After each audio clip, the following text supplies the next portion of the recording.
esa certeza de que revolución es cultura y que la cultura es lo primero que hay que salvar, fue de las propias visiones de ese discurso que llegaron a nuestros días y que el propio Fidel fue reiterando a lo largo del desarrollo del proceso revolucionario. Cómo la juventud, porque estamos hablando de la juventud de aquella época, cómo la juventud que agrupa, y esta asociación que agrupa a los jóvenes artistas y escritores, interpreta hoy esas definiciones fundamentales de palabra a los intelectuales. Bueno, Magda, primero que todo, agradezco la posibilidad de intercambiar acá con personas a las que admiro y respeto por su obra y por haberle entregado el corazón, como decía Barnett, a la hora de la revolución.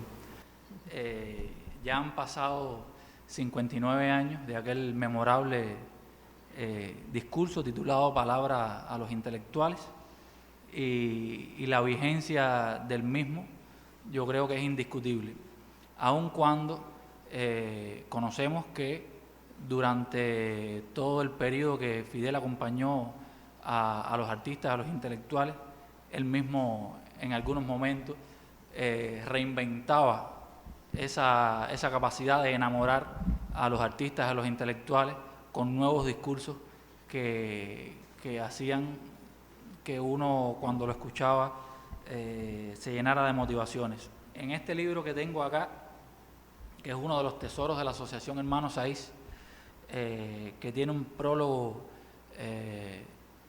vital de Abel, un libro que Elier Ramírez tuvo la dicha de pedir oficialmente a la voluntad del comandante, y él lo aprobara días antes de su lamentable deceso final. También tiene un epílogo de Rubiel, expresidente de la organización. En el prólogo de este libro, Abel comenta algo que ya Elier nos los venía diciendo habitualmente en las reuniones de la Dirección Nacional, porque Elier era miembro de esa dirección. Y Abel dice que con palabras a los intelectuales, Fidel iniciaba así una concepción totalmente revolucionaria de la manera del líder de la Revolución Cubana de interactuar con los artistas y con los intelectuales. Y eso es un estilo que no lo perdió nunca Fidel, y que se ha mantenido vigente en el propio actual presidente de la República, Miguel Díaz-Canel, que habitualmente comparte con los jóvenes intelectuales, pero también con esa vanguardia. Yo creo que es fundamental para nosotros los más jóvenes ese contacto directo con la historia, ese contacto directo que tuvimos en los dialogar con Alfredo Guevara, ese contacto que tenemos con Miguel, con Abel, con Graciela, con todos los intelectuales. Fidel en este libro, en los discursos que están en este libro, nos decía algo que para nosotros es una bandera. Como mismo recalcamos una y otra vez aquellas palabras de él en los años 90, en el periodo especial donde aseveró que lo primero que había que salvar es la cultura. Bueno, en uno de los encuentros con la Asociación Hermanos Saiz, Fidel nos decía, o le decía a los jóvenes de entonces de la Asociación Hermanos Saiz: no se puede decir que el papel de la asociación sea solo promover la cultura, puede ser el más importante, pero la asociación tiene también que recoger todas las cuestiones, preocupaciones, problemas que tienen los miembros, y tiene que trabajar y luchar por los intereses de toda aquella gente que representa. Esta institución, refiriéndose a la asociación, se justifica ahora y siempre, ahora y siempre. Yo quisiera solamente ratificar ese compromiso que ha conducido la vida de personas como Barnett, y también a reafirmar que tanto en los jóvenes de la Asociación Hermanos Saiz como en los que estamos en la UNIAC también, la revolución tendrá esos hijos que pondrán el corazón en la mesa para continuar defendiendo la cultura y el humanismo.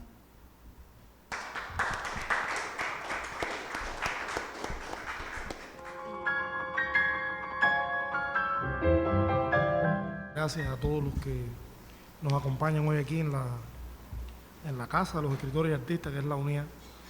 Esa unidad que el otro día nosotros recordábamos que Pablo Armando Fernández recibió las llaves de esa casa apenas unos meses después de fundada la organización, y es de donde ha habido una intensa vida intelectual durante muchos años. Pero yo quería reforzar algo que Rafael decía, que tiene que ver con eso que dice el propio Abel en la intervención introductoria del libro a la asociación, o que hemos discutido tanto en encuentros anteriores en la propia Catedral de la Cultura, que decía Eduardo Torres Cuevas en la biblioteca, que tiene que ver con esa concepción, ese método que instauró Fidel en palabras de los intelectuales. Jornadas de debate, de escuchar, como decía Eduardo Torres Cuevas, cosas muy diversas, como decía Miguel, de signos políticos, estéticos diferentes, y luego sobre esa reflexión articular un discurso que fuera plataforma de trabajo y proyectar hacia el futuro cuál sería la política cultural revolucionaria. Eso es algo que Fidel mantuvo todo el tiempo.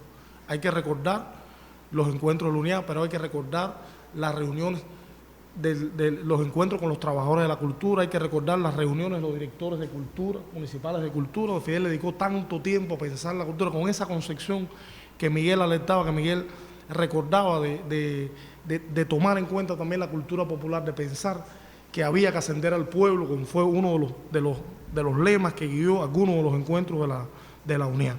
Hay que recordar que ese diálogo franco, distendido, para analizar los problemas no solo de la creación artística y literaria, sino también de la sociedad de manera integral, fueron un ejercicio cotidiano que Fidel alentó. Ahorita se mencionaba aquí el nacimiento de la unidad. Es verdad que Fidel anuncia en palabras a los intelectuales que se va a crear una asociación de escritores y artistas muy pronto. Y hay que decir que 50 días después de esa intervención de Fidel, se inaugura el primer Congreso de Escritores y Artistas. Un congreso que tuvo no solo la más amplia participación de escritores y artistas reconocidos, sino que tuvo también la más amplia cobertura. Los que no estuvimos presentes, los que no los vivimos ni por edad, y los que no estuvieron allí sí pudieron seguirlo por la prensa. El noticiero ICAI hizo una excelente cobertura de ese primer congreso, donde se discutió en paneles, con presencia de intelectuales extranjeros, a camisa quitada, cuáles eran los desafíos de la naciente revolución y de la cultura también que defendía Cuba y de la cultura de la izquierda. Y hay que remarcar, a mí, si me gusta mucho, yo se lo decía hace unas horas a Abel que conversamos, si me parece trascendental, palabra de los intelectuales, me parece extraordinario el discurso de clausura de Fidel, ese primer encuentro de escritores y artistas, que yo creo que tendremos que revisar más, y que como comienza todo el periodo de trabajo hacia el 60 aniversario de la unidad y hacia los 60 años de palabra de los intelectuales, tenemos ahí un pretexto para volver sobre esa intervención. Y Fidel remarca en ese discurso que lo más importante que ha pasado en ese encuentro de intelectuales ha sido el espíritu fraternal y el espíritu democrático. Fidel no estimulaba, no quería que todo el mundo dijera lo mismo, estimulaba el pensamiento diverso, estimulaba los puntos de vista diversos al análisis de un tema, las propuestas diferentes, y eso lo remarca en ese congreso. Y decía que era muy importante dialogar en este momento y crear una organización como la UNIA, en primer lugar porque los artistas que se habían reunido en este congreso eran los artistas que no se habían marchado del país, y eran antes que nada escritores y artistas que habían pertenecido en el seno de la patria, produciendo, creando, trabajando para el pueblo, que era lo que él había pedido en palabras de los intelectuales. Y hay que decir, yo disfruto mucho ese momento en que Fidel explica por qué no se llama Asociación de Escritores y Artistas, sino Unión, porque dice, nosotros habíamos pensado en llamarle unión al organismo, pero este organismo habíamos pensado en llamarle asociación, pero este organismo tiene que llamarse unión, porque es el producto de ese espíritu que hablábamos, de un espíritu de entrega revolucionaria a la causa.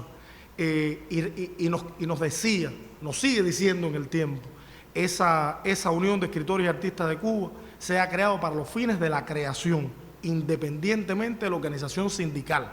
Él remarcaba que existía la organización sindical, que tiene otros fines, pero la unidad tenía que discutir y centrarse en los temas de la creación. Y yo decía, bueno, 9 congresos después o 8 congresos después de aquel congreso fundacional, nosotros estamos discutiendo esos temas. Cómo hacer que la organización hoy, el desafío fundamental, sea discutir la creación artística, aportar a las instituciones, hacer ese ejercicio de contrapartida responsable a la institución que permita también aportar ideas, discutir, pensar en colectivo.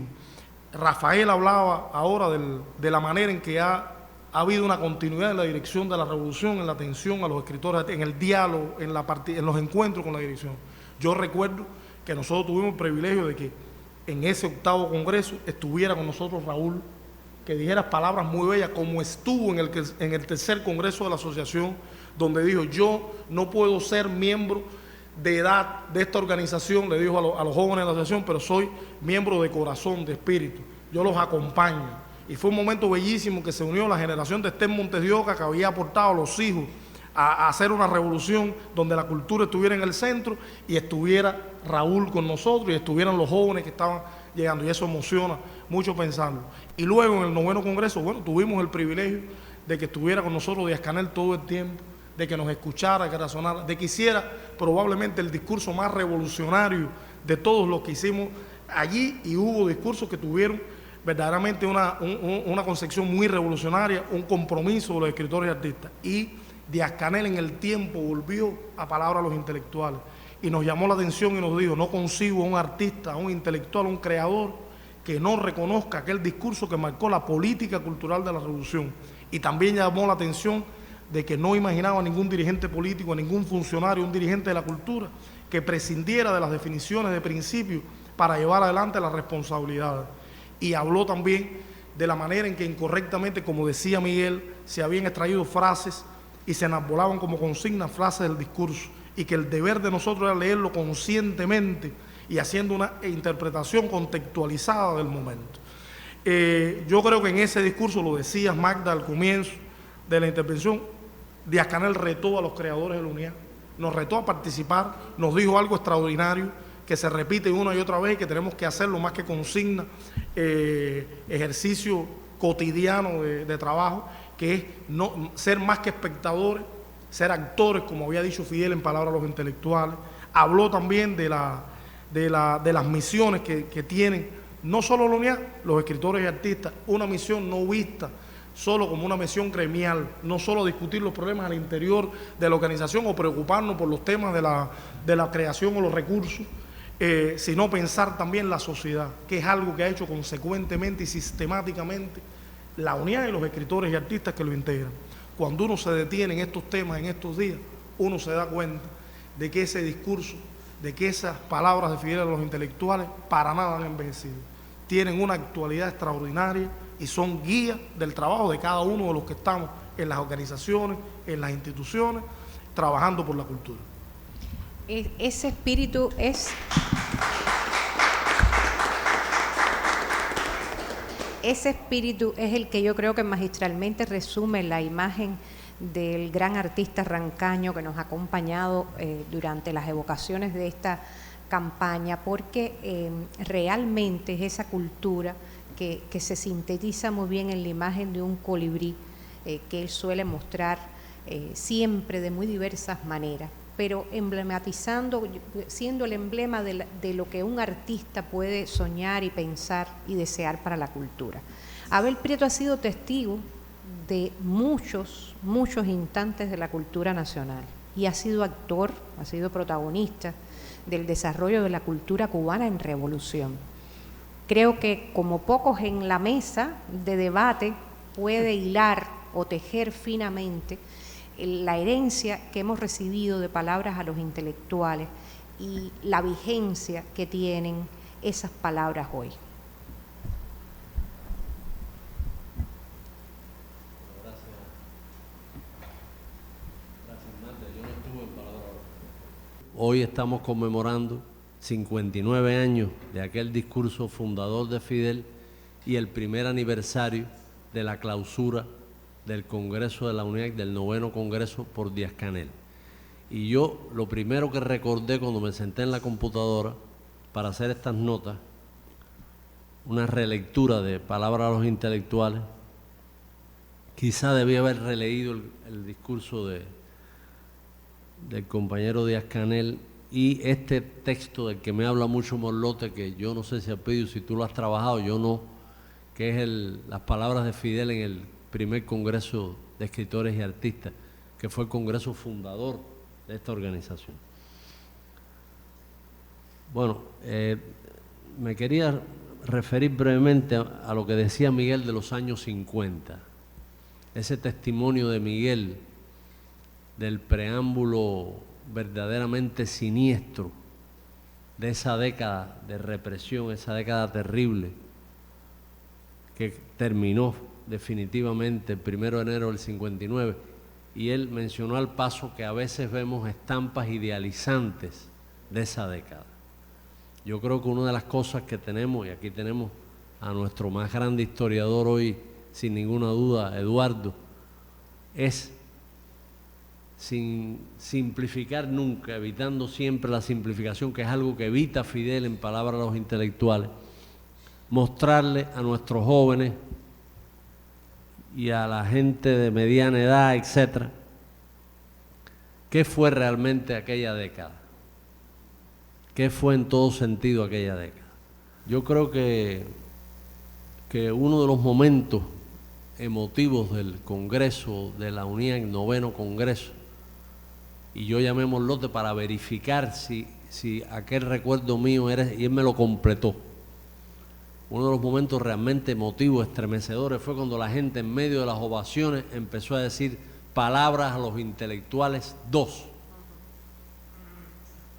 Y lo repitió varias veces. Me decía Morlote que hasta hubo uno que improvisó un cartel y lo puso.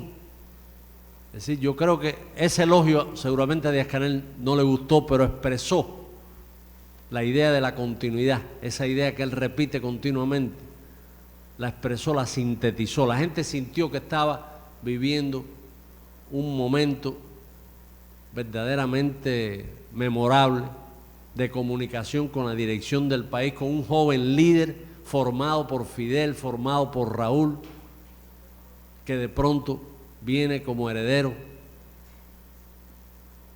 del gran iluminado, como decía Miguel con toda razón, a comunicarse de una manera única, porque realmente hubo una química en aquella sala de convenciones entre el orador y el auditorio, que se podía tocar con las manos esa química, ese fluido especial. Lo que la gente decía, lo decía porque lo estaba sintiendo. Y realmente es muy importante que la gente de pronto sienta esa continuidad, nada menos que en ese momento.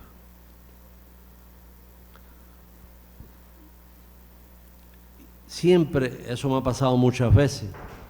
Esta vez incluso hice algo más, Alpidio, y te lo recomiendo. Tenía buena conexión hoy por la mañana y puse en YouTube, pones YouTube, Palabras a los Intelectuales, y te sale el audio. Y oír el audio es diferente a leerlo. Tú te das cuenta el enorme esfuerzo que está haciendo Fidel por lograr un clima de comunicación, un clima de transparencia, un clima de acercamiento.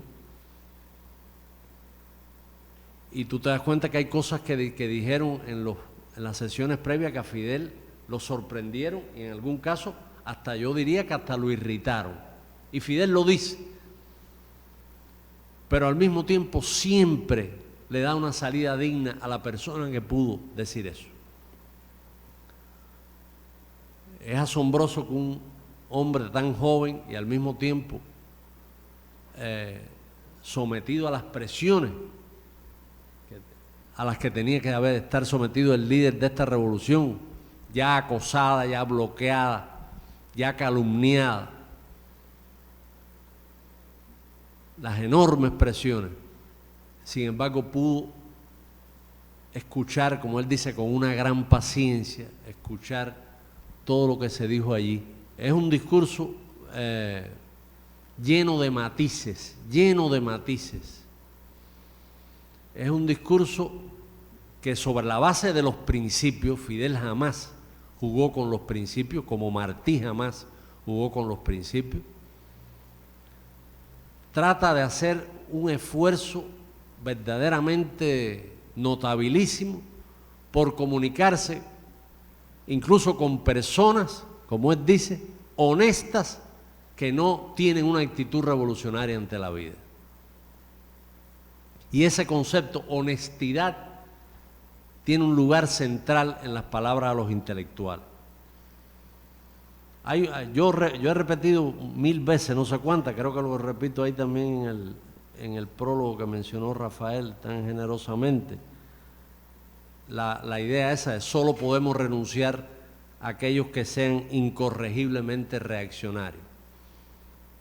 Como diciendo hasta qué punto Fidel estaba tratando de construir una unidad que solo renunciara a aquellos que fueran incorregibles, personas con las cuales era imposible comunicarse.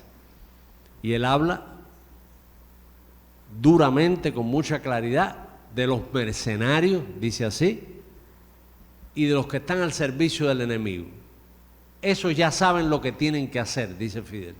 Él dice, la revolución no puede renunciar a que todos los hombres y mujeres honestos, sean o no escritores y artistas, marchen junto a ella.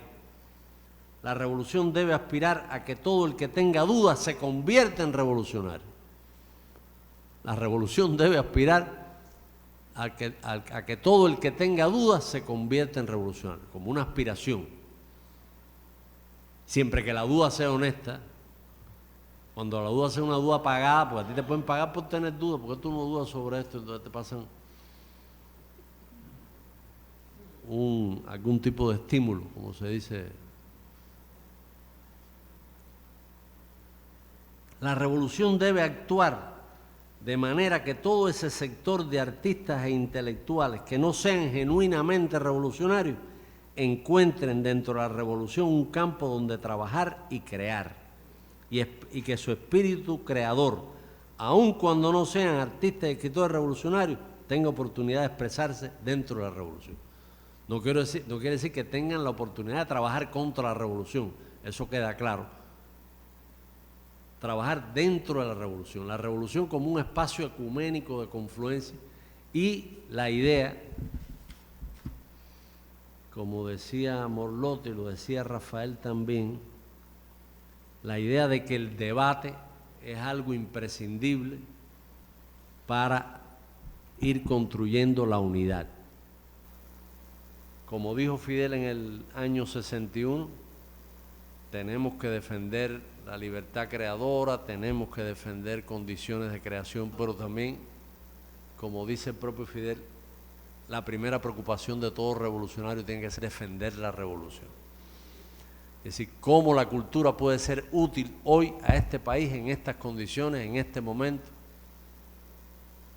en medio de la agresividad implacable de nuestros enemigos, en medio de tantas mentiras, de tanta difamación, tratando de crearnos un conato patético de subversión interna. Tenemos que evitar que artistas nuestros honestos se confundan. Es un momento muy importante donde toda la gente honesta que tenga dudas la tenemos que jalar para acá y tenemos que esclarecer cualquier tipo de duda. Pero nada, felicitar esta iniciativa de nuevo, Magda, y agradecerles a ustedes. Gracias. Bueno, muy agradecidos a todos los participantes en este panel. Palabras a los intelectuales: defender la revolución es defender la cultura. Y como en tiempos de palabras a los intelectuales, estamos hoy con amenazas y agresividades imperiales que se parecen mucho o se acercan mucho a esos tiempos fundadores. Y los retos, aunque son diferentes, siguen siendo de un modo los mismos.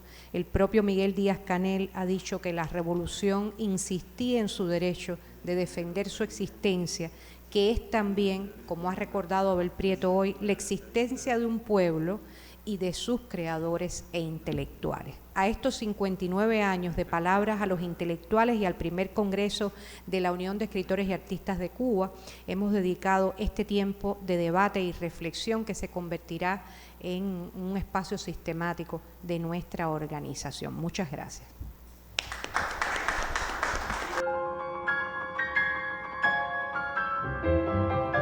Su misión más importante es desatar una irreconciliable batalla contra la incultura y la indecencia. Y en ese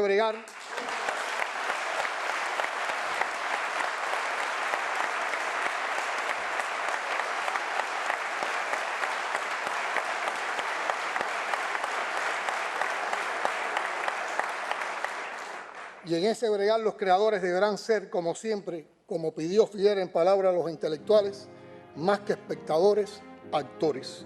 Un mundo mejor es posible.